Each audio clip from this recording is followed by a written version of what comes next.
Bismillahi rahmani rahim. Assalamu alaikum warahmatullahi wabarakatuh. Kwa majina naitwa Ridwani Mpanju, ni amiri au mwenyekiti wa Dai Muhimbili.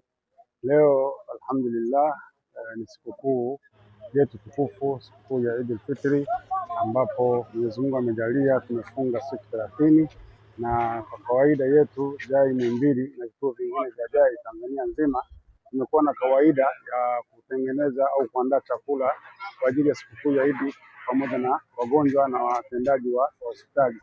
Na leo alhamdulillah, kama ambavyo mwandishi unaona, sasa hivi tunagawa chakula pamoja na maji na juisi katika hospitali yote hii ya Muhimbili, kwa maana ya Muhimbili yenyewe National Hospital, JKCI kwa maana ya Jakaya pamoja na Moi. Zote leo alhamdulillah tunawagawia chakula. Tunawashukuru wadau wote waliojitokeza katika kutuchangia kuweza kufanikisha swala hili muhimu na la kuwafanya wagonjwa wetu nao kujisikia wako pamoja na sisi katika kusherehekea hii sikukuu ya Eid. Kilo tulizozipika ni kilo zisizopungua 500 za mchele pamoja na katoni za maji zisizopungua 400 pamoja na juisi 400.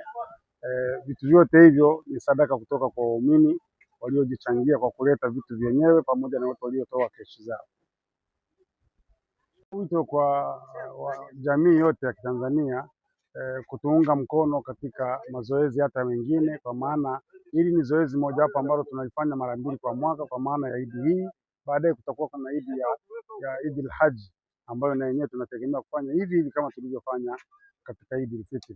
Lakini bado kila siku tuna huduma tunazozitoa kila siku ya Mungu iendelee kwa Mwenyezi Mungu, kwa maana kwamba tunatengenezea uji wagonjwa pamoja na kitafunwa kila siku asubuhi. Kwa hiyo sisi Dai Muhimbili, mtu anaweza akatutafuta katika msikiti wa Dai Muhimbili hapa Masjid Rahman hapa, au akatufuata katika ofisi zetu ambazo ziko Dai makao makuu pale Usalama karibu na Dick South.